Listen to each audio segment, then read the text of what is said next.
You're listening to KFHS Radio. I'm Reagan Neufeld, and this is a news update. The Fort Hays Student Government Association elections are taking place this week to determine next year's Student Senate, President, and Vice President. Voting is open on the SGA Tiger Link page until 4:30 on Thursday. Election results will be announced that night at the weekly SGA meeting.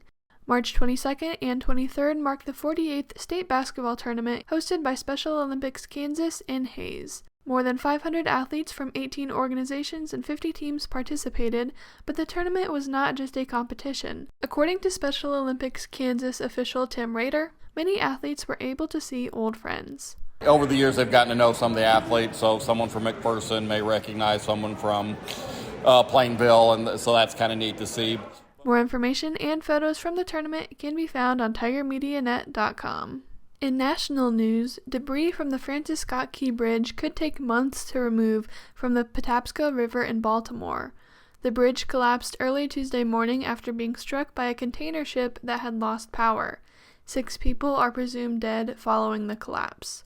According to WYPR in Baltimore, closing the port for cleanup will leave 15,000 employees out of work. The United Nations Security Council passed a resolution demanding a ceasefire in the Israel-Hamas war for the remainder of Ramadan. Here is more from NPR's Michelle Kelman.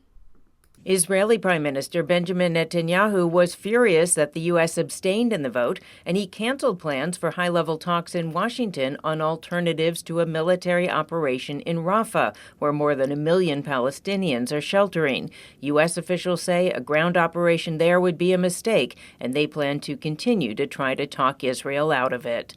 For TMN and KFHS, this is Reagan Neufeld.